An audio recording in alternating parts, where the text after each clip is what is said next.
INDIA गठबंधन की इस तस्वीर को देखने के बाद अगर आपकी आंखों के सामने चारा घोटाला, बैंक घोटाला, नेशनल हेराल्ड घोटाले की तस्वीर सामने आई हो तो आप सही हैं। देश का भविष्य कुछ वैसा ही होगा जैसा आप सोच रहे हैं।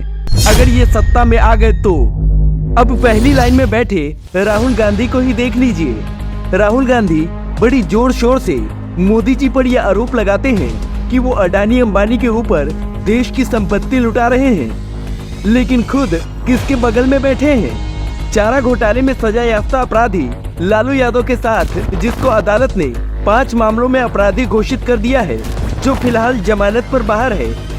ठीक उसी तरह जैसे राहुल गांधी खुद जमानत पर बाहर है।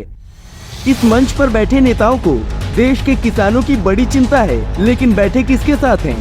बैठे हैं चीनी घोटाले के आरोपी शरद पवार के साथ, जिन पर यह आरोप है कि देश के कृषि मंत्री रहते हुए उन्होंने महाराष्ट्र के 47 सहकारी चीनी मिलों यानी CSF को कर्ज के जाल में फंसवाकर बिकने पर मजबूर कर दिया, जिसकी वजह से सीधे सीधे महाराष्ट्र के भोले भाले गन्ना किसानों को नुकसान पहुंचा।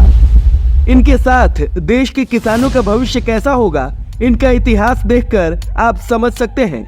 कहने के लिए तो ये लोग देश के बड़े सेकुलर नेता हैं, जिनके हिसाब से देश के हर धर्म का सम्मान होना चाहिए, लेकिन बैठे किसके साथ हैं? बैठे हैं तमिलनाडु के CM MK स्टालिन के साथ, जो हिंदू विरोधी पेरियार को अपना आदर्श मानता है। और अभी कुछ दिन पहले ही इसके बेटी ने सनातन धर्म को समाप्त करने का ऐलान किया है। सनातन धर्म को डेंगू मलेरिया बताया है। क्या देश को ऐसे सेकुलर नेता चाहिए?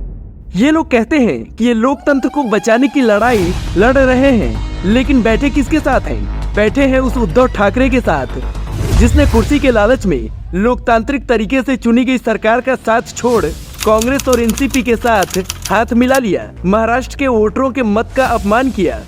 सोचिए, जो लोग वोटरों के मत का अपमान करें, वो लोग क्या देश के लोकतंत्र को बचाएंगे?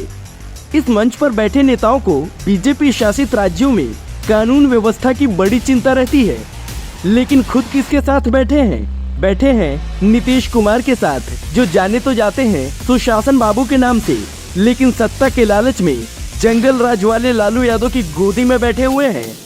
और बिहार की कानून व्यवस्था भगवान भरोसे है। राहुल गांधी बार बार चीन को लेकर मोदी सरकार को घेरने का प्रयास करते हैं। अक्सर कहते रहते हैं कि चीन ने घुसपैठ किया है, लेकिन खुद किसके साथ बैठे हैं? बैठे हैं CPM नेता सीताराम येचुरी के साथ, जो चीन की कम्युनिस्ट पार्टी के 100 साल पूरे होने पर चीनी दूतावास के कार्यक्रम में शामिल होता है। ऐसे लोगों के साथ बैठकर राहुल गांधी चीन के खिलाफ कौन सी लड़ाई लड़ रहे हैं? ओह सॉरी, हो सकता है शायद चीन के साथ हुई उस गुप्त डील में ऐसे ही लड़ाई लड़ने की बात लिखी हो।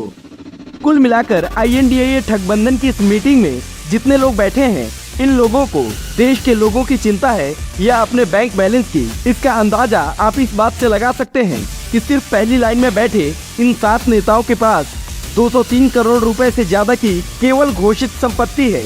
ये तो वो संपत्ति है जिसके बारे में हम जानते हैं। टेबल के नीचे से कितनी होगी कौन जानता है? आप ही बताइए। ऐसे लोग जनता का क्या भला करेंगे, जिनकी कुंडली खुद कर्मकांडों से भरी पड़ी हो।